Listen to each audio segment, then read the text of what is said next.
Hi everyone, welcome back to Sunday Leeds Champions League. Chris here, aka Big Will, and today we have two league games for you. We are up against Everton and Ipswich. Before we get into our recent run of form, obviously we've just had the January transfer window. We will just have a quick look at the business that has been done. The majority of our outgoings, to be honest, were loan deals for some of our backup players, but we have managed to make two pretty reasonable sales. Juan Bisant wasn't really getting an awful lot of game time, and at the 31 years of age, it made sense for us to let him go. We also wanted a lot more money on his contract, but in the end, again, we've decided to let him go. And for a player we weren't using, we managed to get £7.5 million for him from Newell's in Argentina. So full profit on him. We signed him on a free transfer last year. He did what he needed to do, and selling for 7.5 million, I think, is a really good piece of business. And I say unfortunately, I couldn't give him the game time. Franciano Goron, we have decided to sell. He's been picked up by Leicester as a breakthrough prospect. We've sold him for £2 million when he was originally signed for about 750, 800,000. So again, we have made good profit on him, but it made sense for us to sell him again. He's a good young talent, but we just couldn't maintain him in the first team. And like I say, all the other deals outgoing were loans to relatively minor clubs, and all of the players that have gone out on these loan deals, it's likely that they will leave permanently at the end of the season. The most notable of them was Marky Mead, though, incidentally. He's gone on loan to Cardiff, and they've got an optional future fee of just over £1 million that they can spend um, come the end of the season if he does well. And Darrell Edwards went to Preston on a loan deal, and he started quite well there, playing quite a few games. So there is potential that he could really develop quite quickly. So we'll have to keep an eye on him and see. But his contract does expire at the end of the season, so he's basically playing for his future at the club. And in the end, even though we've had the outgoings that we've had, we did only make one signing. Xavi Guayacan came up from the agents list on deadline day. We've only signed him for £200,000, and to be quite honest, I think he's a really, really good young player. He's only 18 years of age. His physical attributes are pretty decent, good natural fitness and balance, good stamina as well. He's not the strongest, but he's at 6'1" and he's only 18, so he could grow a little bit and get a little bit stronger. His technical attributes are pretty good. Really good first touch, good passing, tackling, and technique. Really good player for that defensive midfield role, especially in the future. But his mental attributes, I think, are outstanding for someone of his age. Good positional and vision, really decent determination, good decision maker, bravery, anticipation, aggression. He's got everything we'd want for a really solid defensive midfielder. And I'm really, really happy to have brought him in. And even at 18, he's already had 8 under 21 caps for Colombia. So he's the only signing. Obviously, we've not played a game since the close of the transfer window. So from a general perspective, I'm just really happy that we've managed to get him in. In terms of recent form, obviously we have had some tough games that have come through since you were last with us.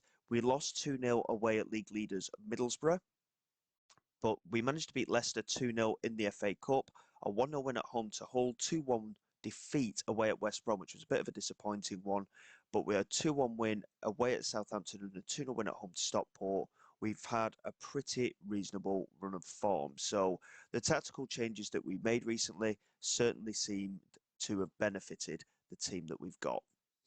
So going into these two matches, I am hoping for more of the same. I'm hoping that the tactic isn't going to be massively affected. The game has just done an update. I've not managed to load up for quite a few days, incidentally. So it'll be interesting to see how things go. We are going to rotate a little bit. We have got only 2 days until the Ipswich game, which is on the Tuesday, as this is on the Saturday.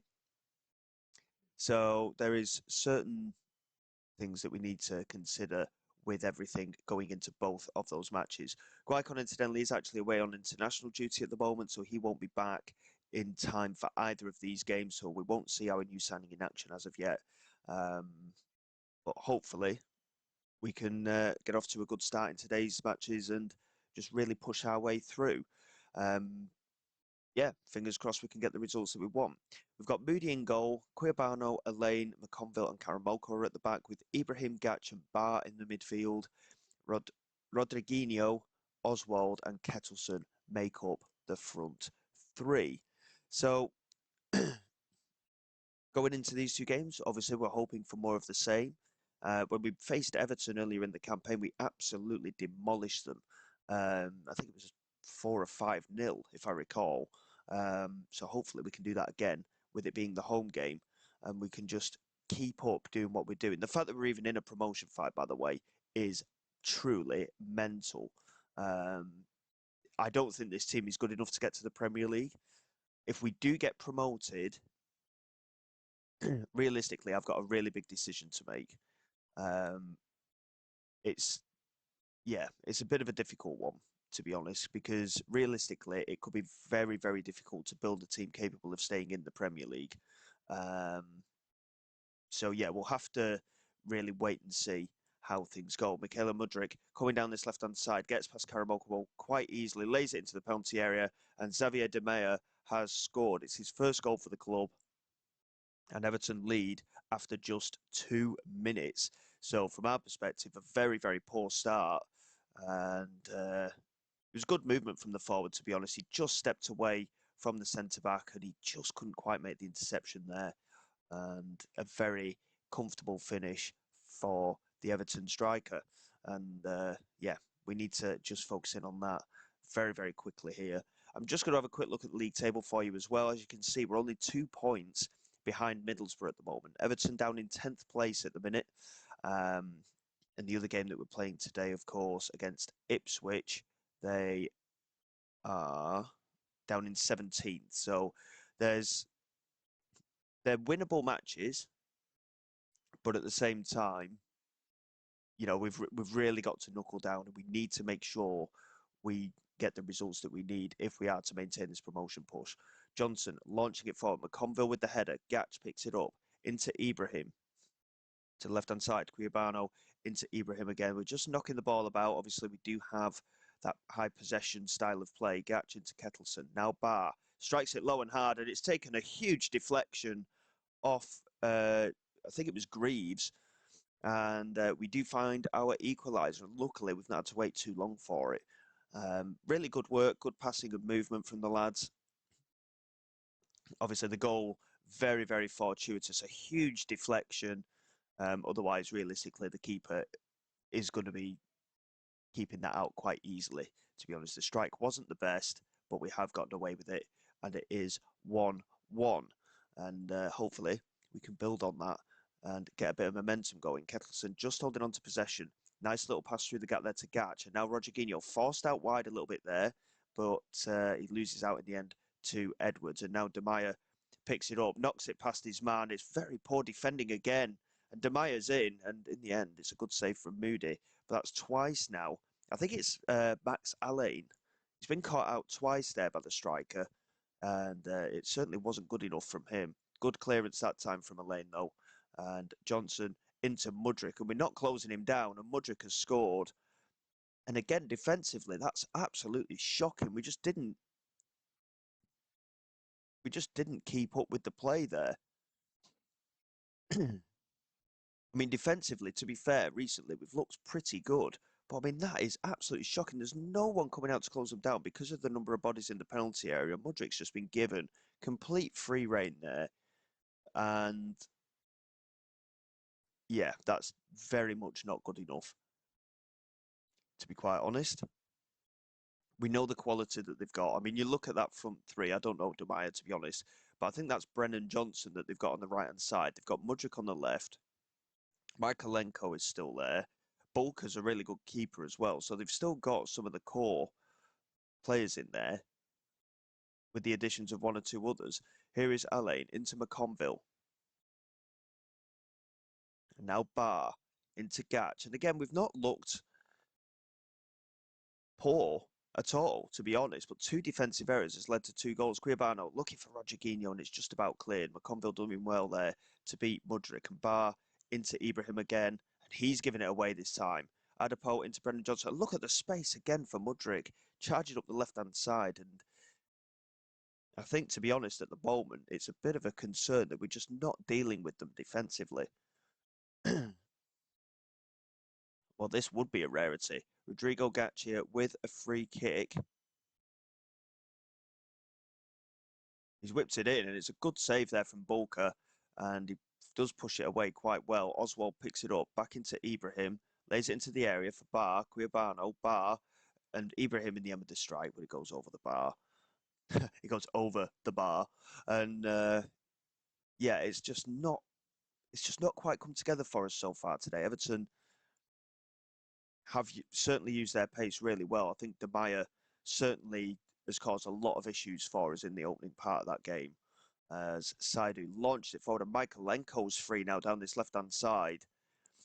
And again, there's just nothing there from Karamoko. I don't know where he's supposedly playing at the minute. He's just not been getting involved at all on this side. As Bar finds Ibrahim, and we do manage to get it away. I mean, in terms of chance creation, it's actually been a really even game. Possession-wise, we've looked a lot better as well, but at the minute, we're lucky to only be 2-1 down. A good delivery into the penalty area. Demaya wins the header. Karamoko back to Gach. Now Ibrahim back into Gach. Again, there's the closing down side of things that we just didn't do from our set piece, but yeah, from their set piece, sorry. But on ours, Everton was straight out to it. We certainly need to improve in the second half. So that certainly was not good enough. Hopefully, we can just find a way back into the game. They are two really tough games, as I've said before. Every game in the Championship is tough. We're within 2 points of the league leaders, and we need to keep this pace up. As De Meyer immediately gets in, it's taken 20 seconds into the second half, and we find ourselves 3-1 down now. And as I've said before, we don't win very often in the episodes, do we? But this was a shocking bit of, well, it was a really good bit of play from Everton. Elaine again getting caught out though. Um, he tried to make the interception and it still fell back for Brennan Johnson. Again, they've got a couple of really good wingers, haven't they? Let's be honest, they're Premier League wingers. And we're just not showing up at all here defensively. And again, it's played out to this side this time. And Johnson again picking it up, cuts into the penalty area, finds Cherisi, and then Michaelenko, then Mudryk, and we do manage to just about somehow get it clear. Oswald now. Charging forward, we've got space to run into.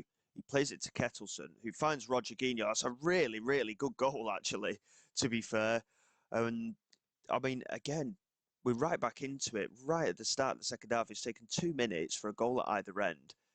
I mean, when Oswald played that in the air, I was wondering what he was doing. Kettleson's header, I mean, he did really well. Roger Guinho controlling it superbly on the volley there. He didn't put his foot right through it. He just controlled it, basically. And he gets us back to 3-2. So, I mean, it's a very competitive game, I will say that. But defensively, we have been poor today.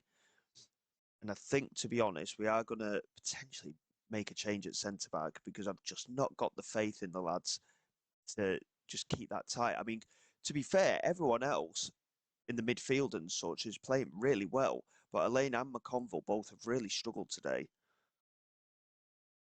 And in comparison, Greaves and Edwards have really dominated things at centre back.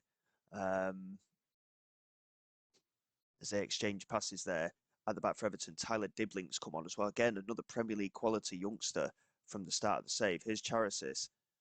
Lays it back to Dibling again. Across to Saidu. Now Adapo. Into Saidu again. And again, look at the space on that side. And Oswald didn't track it at all. And Dibling somehow missed that. And we do manage to get it clear. I mean, it was a completely open goal there. And somehow Dibling has missed it. We do still have an opportunity here. I'm going to demand more. And we're going to make a couple of changes, I think, as well. Oswald's been a bit quiet on the right-hand side. He did well in the build-up of that previous move. Scurv Haaland can come on for him. I'm going to bring Tuzgar on, I think, as well for Ibrahim, who is looking a bit anxious. So that's the last thing we need. And Langas can come on at centre-back for Max Allain, who, again, he's had a decent game, but he's just not quite been at it enough today, unfortunately. And Kettleson, I mean, he's rating an 8 at the moment today, following that assist that he had, but he's not really shown anything in front of goal so far. We'll confirm those changes though. We've demanded a bit more. Let's see if we can find ourselves an equaliser. Again, I'm a bit unhappy from the defensive side of our game, but as an overall performance, it's been pretty solid, to be honest. Scurv Haaland did reasonably well to control that, but unfortunately, he was just completely surrounded by the Everton players. And again, it's played forward, and De Meyer has passed his man with ease again, and the shot's taken a deflection, and he's bagged a hat trick. I mean, he's absolutely ruined us here today. We're going to have a look at him, aren't we, to see how good he actually is. And this is where we look at him and find that he's just an average championship player, isn't it? But I mean, he's absolutely ruined us. And to be honest, the shot did take a deflection, I think, as well. And I think it actually came off annoyingly. It came off the substitute Langas as well. Um, but again, I mean, we've had 27 shots at goal to their 16. I mean, it's been an end-to-end game throughout. We've both had 10 attempts on target. We've had more of the ball, but it's just not happened for us. And De Meyer has absolutely destroyed us here. Let's have a quick look at him. I mean, to be fair, he's a phenomenal striker. He's full of pace, great determination, leadership, composure, finishing. Yeah, he's a Premier League striker. Um, so, I mean, what can you say? You can see the hat trick to a player of his quality. You've just got to hold your hands up and deal with it, really. But I mean, in terms of attempts, we've really pushed Everton there. But disappointingly, the results just gone against us. Um,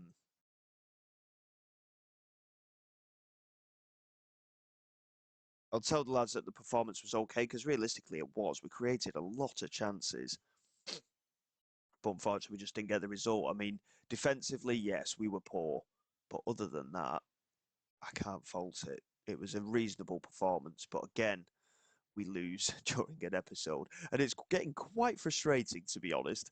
Because then, obviously, between games, we seem to be playing well and keeping up the promotion push, but every time you see us, it's like we're in a relegation fight. So yeah, it's just one of those things, unfortunately. Um, we've only got the 2 days, of course, until that game against Ipswich. So bear with me. We'll come back for that one, and hopefully we can get a win on the board again to immediately turn around today's game.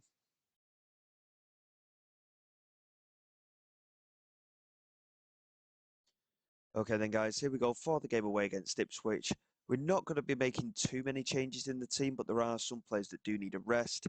So there is a little bit of rotation involved.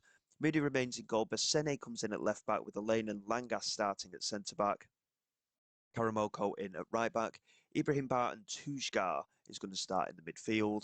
Rodriguinho and Oswald remain on the wings. And Kettleson will be up front. Guayacon has come back from his international duty. He will be on the bench today, and there's every chance that we could give him quite a bit of game time throughout the course of this season. Özdemir, by the way, has agreed a move to Bodrum on a free transfer, so that's going to be 30 grand a week off the wages come the end of the season as well. So yeah, we'll just see how we get on today. Like I said, there's a little bit of rotation in there, but nothing too major. And fingers crossed, we can get back to winning ways. Obviously, Kettleson, as you can see with his form, 21 goals and 12 assists he's had this season. He has been a fantastic addition to the squad. And yet, every episode, he is incredibly quiet. And it's just really aggravating to me. I think part of it is, as I've said before, the fact that I'm still on that coaching course. Obviously, as soon as we come back from that one, we are going to try and get that application in for the pro license. We certainly need to get it done. As soon as possible because I think that is stopping me progressing a little bit further in terms of the job applications as well. Obviously, the fact what we're doing with Plymouth is mental anyway, but hopefully we can just build on it a little bit today and just keep up that momentum. And again, come the end of the season, regardless of whether we get promoted, I mean, if we do get promoted, I've still got a big decision to make anyway. I know we could end up in the Premier League, but am I going to be in a job at the end of the season with the financial capabilities of Plymouth, with the squad that we've got? This is going to be the question. Um, but yeah, we'll just enjoy the good times while they last at the moment. Here is Jaden Philogene coming down this left-hand side. And again, Karamoko, oh, I mean, what are you doing? He's been dreadful today. I mean, he got absolutely skinned by Mudryk multiple times against Everton, and he's given away a penalty here right at the start of the game. 2 minutes in, exactly the same amount of time it took for Everton to score as well. And it's Tommy Doyle, and he smashes in the penalty kick. I mean, what is Karamoko doing there? I mean, to be quite honest, with where Philogene was going, he was hitting the byline. He was running out of space anyway, and yet he decided to bring him down for no reason. Dearie me. And again, it's always during episodes. It's getting very irritating, this. I must say, it is really getting annoying because we're playing some brilliant stuff off camera, and yet every time it comes to the episode, you guys just see us playing, in the words of Tyson Fury, like a bunch of dossers. Come on, let's try and get something into this game. I mean, Ipswich, to be fair, they're absolutely battering us in this opening 20 minutes. We've been absolutely shocking. And as things sit, I'm not entirely sure if we're going to get anything from the game. Philogene lays it back into Yashar. What a goal that is from the Turkish player. And it's 2-0. And we're looking absolutely dreadful. I mean, what a lovely goal that is. But we've given him so much space to get the strike away. You'll have to excuse me, by the way, if you heard a load of beeping in the background, the phone was just going off. But it has now been answered. We are getting absolutely hammered here. We're going to demand more as well because, I mean, look at the match stats. We've been absolutely destroyed so far in this game. The team really needs to get themselves going here, but both wing backs have been poor. Bassene rating a 6.2, Karamoko a 6.4. And I mean, that whole midfield is being bypassed throughout the game here.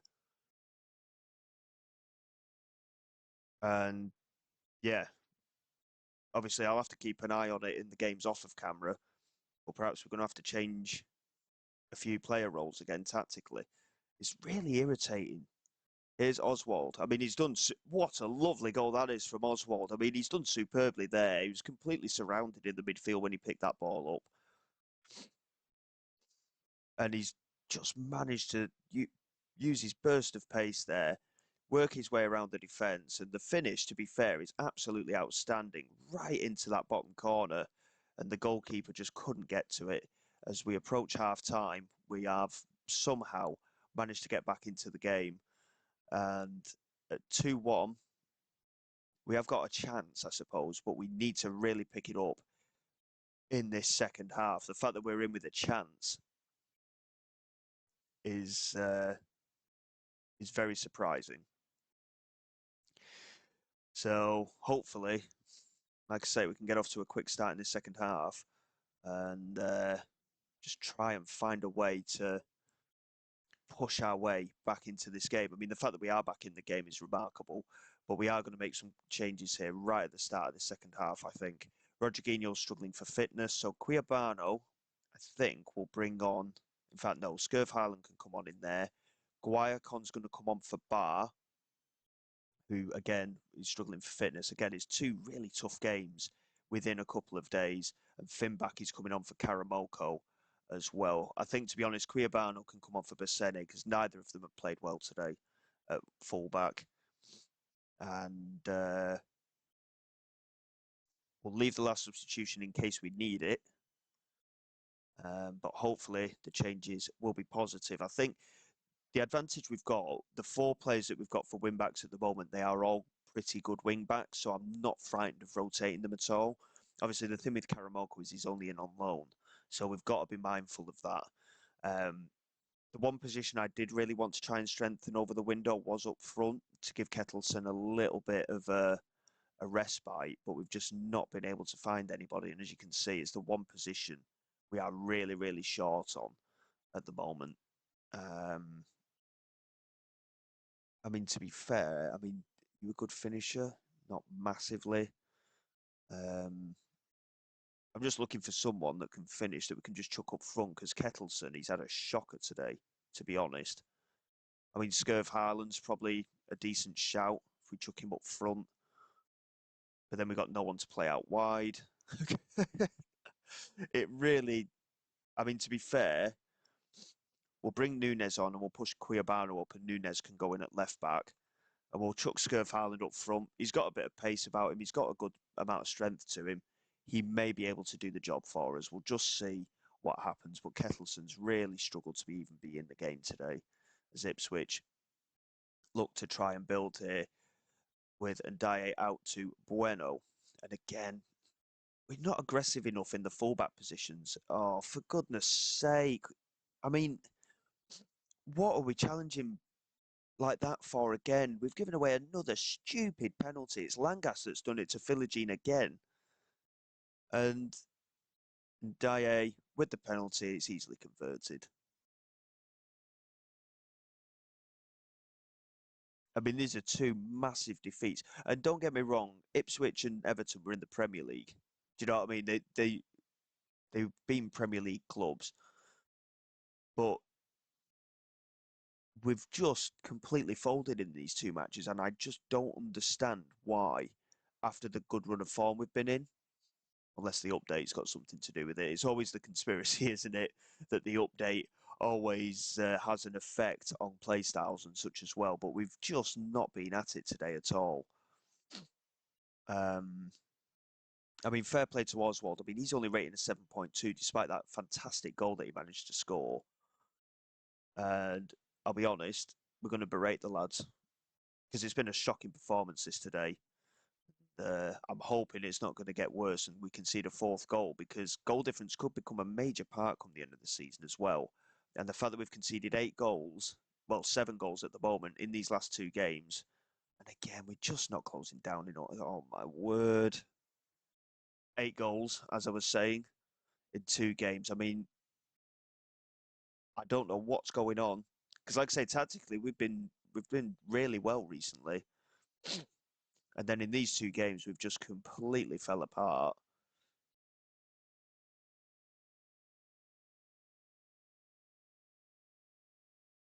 And there's just no reasoning for it.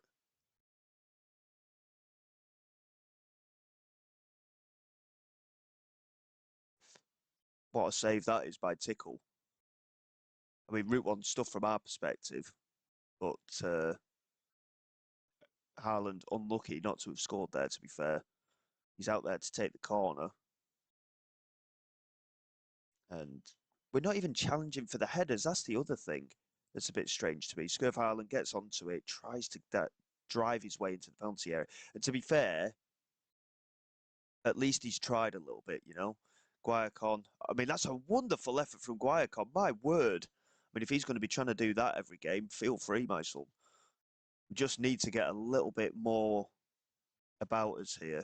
Those last 2 performances have been shocking, and it's all been defensively. I mean, we've conceded 2 penalties there today. We actually, in the end, ended up with more attempts at goal than they had. Not good enough is the term for that today. And we really need to sort ourselves out, because those two results are absolutely shocking. And that's going to drop us down in the table, I think, as well. We've actually got an FA Cup game against Coventry next, but after those 2 games, we need to really take a good look at ourselves, because defensively that is shocking. And as you could see by the previous results, we've done really, really well.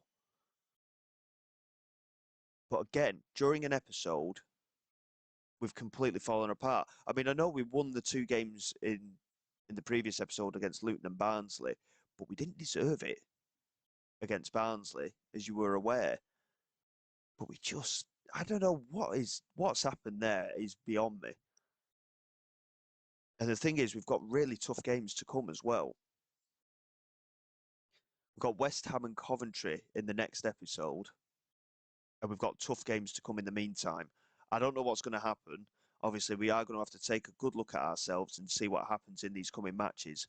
But hopefully, we can get ourselves sorted and keep up some kind of momentum. So until then, guys, thank you very much for your support. Please like, subscribe to the channel. It's all greatly appreciated. I will see you all next time. This is Big Will, signing away.